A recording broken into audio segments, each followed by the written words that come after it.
जय जवान जय किसान। आप सभी का स्वागत है विद्या पाठशाला में। मैं हूं आपके साथ पीके संगम। देखिए, आज की क्लास में जानने वाले हैं कक्षा 10वीं के दूसरा अध्याय श्वसन।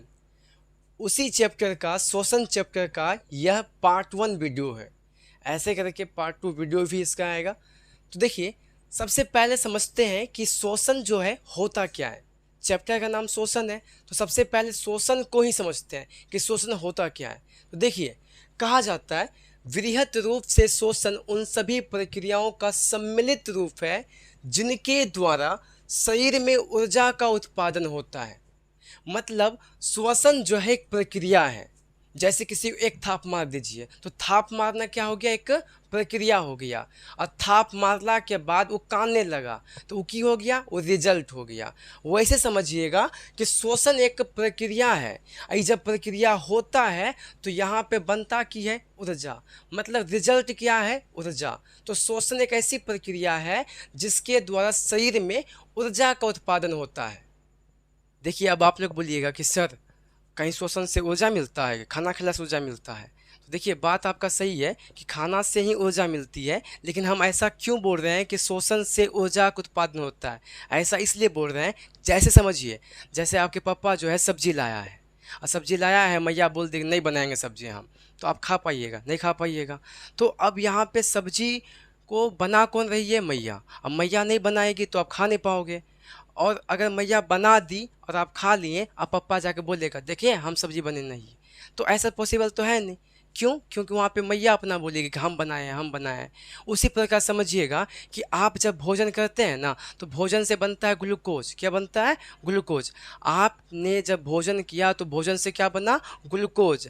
और ग्लूकोज को जो है ना ऊर्जा में कन्वर्ट करने के लिए, जैसे कि सब्जी, कच्ची सब्जी को बनाने के लिए मैया आई थी, वैसे समझिए इस ग्लूकोज को ऊर्जा में कन्वर्ट करने के लिए ऑक्सीजन आता है। कौन आता है? ऑक्सीजन। अभी अगर ये ऑक्सीजन नहीं आएगा ना, ये ग्लूकोज छुच्छे रह जाएगा, ये ऊर्जा में कन्वर्ट होगा ही नहीं। ये अपने आप के जो रंगदाई समझता है कि हम ही बने नहीं है। जैसे कि मैया बोलेगी हमेशा कि हम बनाए सब्जी, हम बनाए सब्जी। भले ही बाप लाया हो सब्जी, लेकिन फिर भी मैया बोलेगी। उसी प्रकार यहाँ भी होता है कि ग्लूकोज जो है भोजन से बनता है, और इस ग्लूकोज को ऊर्जा में कन्वर्ट करने के लिए कौन आता है? ऑक्सीजन। अभी ऑक्सीजन आएगा कहाँ से? तो श्वसन क्रिया से। इसीलिए कहा जाता है कि श्वसन जो है ऊर्जा को उत्पादन करने की एक प्रक्रिया होती है। तो आप सभी इसका एक समीकरण याद रखिएगा। ग्लूकोज मतलब C6H12O6 प्लस 6O2 यानी ऑक्सीजन। C6H12O6 ग्लूकोज और 6O2 ऑक्सीजन। ये जब दोनों मिला तो यहाँ पे क्या बना? 6CO2 यानी कार्बन डाइऑक्साइड, 6H2O यानी कि जल, और ऊर्जा जिसके लिए हम लोग ऑक्सीजन लिए, वो मेन चीज़ क्या हो गया? ऊर्जा। तो ये होता है समीकरण, इसको याद रखिएगा सभी। देखिए, अब समझिएगा कि नवजात शिशु जो होता है 1 मिनट में 30 से 60 बार सांस लेता है। और वहीं पे अगर कोई वयस्क मनुष्य है तो वह 1 मिनट में 12 से 15 बार सांस लेता है। अब बोलिएगा सर बच्चा इतना इतना बार सांस लेता है और ये जो वयस्क मनुष्य है 12 से 15 ये बार, ऐसा क्या है? तो देखिए, जो बच्चा होता है ना, नवजात शिशु जो होता है ना, उसमें जो फेफड़ा होता है वो विकसित नहीं हो पाता है पूर्ण रूप से। मतलब पूरा पूरी जो है ना विकसित नहीं होता है फेफड़ा, जकरा वजह से ओकरा ऑक्सीजन तो चाहिए, लेकिन ओकर तो फेफड़ा विकसित नहीं है। तो बहुत अधिक मात्रा में उसको जो है ना ऑक्सीजन लेना पड़ता है ताकि सब जगह सप्लाई हो सके। लेकिन जैसे जैसे वो बड़ा होता है ना तो फेफड़ा होकर विकसित हो जाता है। जब विकसित हो जाता है तो ओकरा 12 से 15 बार ही सांस लेता है।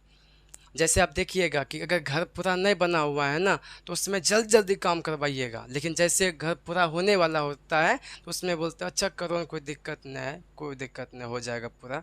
वैसे समझिएगा कि यहाँ पे जब फेफड़ा विकसित नहीं होता है ना तो उस समय हमें बहुत अधिक मात्रा में ऑक्सीजन की आवश्यकता होती है। लेकिन जैसे फेफड़ा विकसित हो जाता है ना तो हमें 12 से 15 बार ही सांस लेते हैं ना तो कोई दिक्कत नहीं होता है। आप लोग देखे होंगे कि रामदेव बाबा जो है ना एक नाक बंद करवाएगा ना सांस लिया फिर इधर से छोड़ना पड़ता है, फिर इधर से लो फिर इधर से करना पड़ता है, मतलब गहरी सांस लेना पड़ता है।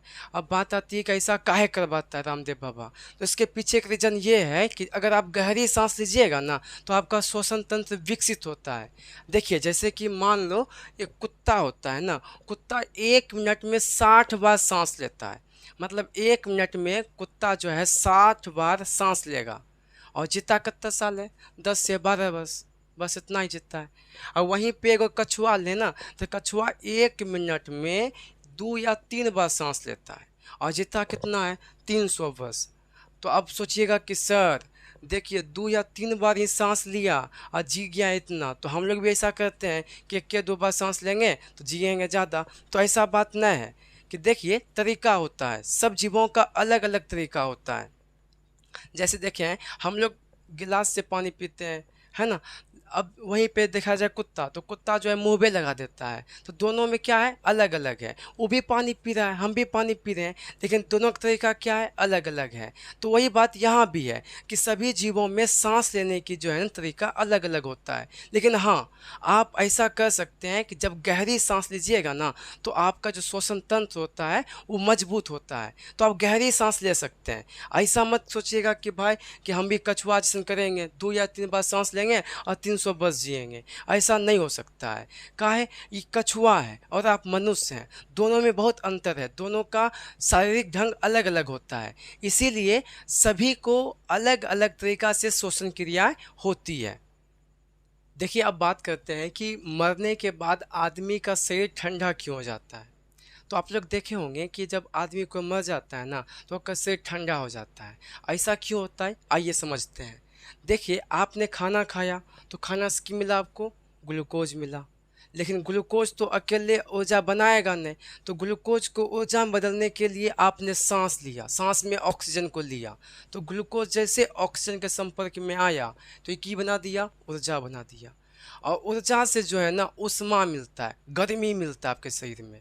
जब आपके शरीर में ऊर्जा बनता है तो आपके शरीर में उष्मा भी बनता है ऊर्जा की वजह से, तो आप एकदम से गर्मी में रहते हैं। लेकिन जब कोई व्यक्ति मर जाता है तो उस केस में उसके शरीर में श्वसन क्रिया होती नहीं, वो सांस ले पाता नहीं है। जब वो सांस नहीं ले पाता है तो ऑक्सीजन पहुंचता नहीं है। जब ऑक्सीजन नहीं पहुंचेगा तो ऊर्जा नहीं बनेगा, और ऊर्जा नहीं बनेगा तो उष्मा भी आपको नहीं मिलेगी, जिसके वजह से उष्मा यानी गर्मी, गर्मी आपको मिलेगी नहीं। जब गर्मी आपको नहीं मिल रही है तो आपका शरीर क्या हो जाएगा? ठंडा हो जाएगा। तो इसीलिए कहा जाता है कि मरने के बाद आदमी का शरीर ठंडा हो जाता है, समझें। और आप लोग देखे होंगे आजकल जो है ना ऑक्सीजन यानी सांस लेना जो है ना पैसा के बराबर हो गया है। ऐसा क्यों कहा जाता है? तो आजकल देखे होंगे कि जो पैसा वाला आदमी होता है ना वो का सुनते हुए देखे होंगे ढेर पैसा हो गया है गर्मी में रहता है, तो ढेर पैसा हो गया गर्मी में रहता है। ऐसा क्यों बोलता है? यो बोल सकता है ढेर पैसा हो गया ठंडी में रहता है, ये नहीं बोलेगा। गर्मी काहे बोलता है? तो काहे कि आजकल के जो पैसा है ना वो ऑक्सीजन के समान है। काहे कि ऑक्सीजन जब ग्लूकोज से मिलता है तो क्या देता है? ऊर्जा देता है, उष्मा देता है ना, गर्मी देता है ना। लेकिन जब आपके पास पैसा ख़त्म हो जाता, अब पैसा सब खत्म कर दिए तो की बोलता है? पैसा चल गेल, ठंडाई गेल। तो ठंडाई गेल क्या बोलते हैं? काहे कि आप में ऑक्सीजन नहीं पहुंच पाया, ऑक्सीजन नहीं पहुंच पाया तो ऊर्जा बना नहीं, ऊर्जा नहीं बना तो उष्मा का तो है ही नहीं। इसीलिए आप सुनते हैं कि पैसा जब रहता है ढेर तो बोलते हैं गर्मी में, और पैसा ख़त्म हो जाता तो बोलते हैं ठंडी में। इसके पीछे का यही रीज़न है। देखिए संपूर्ण कोशिकीय शोषण को 2 अवस्थाओं में बांटा गया है। जैसे आपके जीवन में अगर आप ढेर पैसा आ जाता है तो अमीर बन जाइएगा, और पैसा चला जाता है तो गरीब बन जाइएगा। 2 सिचुएशन आ सकता है, पैसा आया तो अमीर, पैसा गया तो गरीब। वैसे ही संपूर्ण कोशिकीय शोषण में भी 2 अवस्था आ सकती है। पहला, ऑक्सीजन हो करके आ जाएगा, या तो ऐसा आएगा ऑक्सीजन नहीं आएगा। तो जब ऑक्सीजन आपके शरीर में आएगा तो उसे कहेंगे वायवीय शोषण। मतलब जो ऑक्सीजन की उपस्थिति में होता है उसे कहते हैं वायवीय शोषण। लेकिन अगर ऑक्सीजन नहीं पहुंचा, ऑक्सीजन नहीं आया, जो ऑक्सीजन की अनुपस्थिति में होता है उसे कहते हैं अवायवीय शोषण।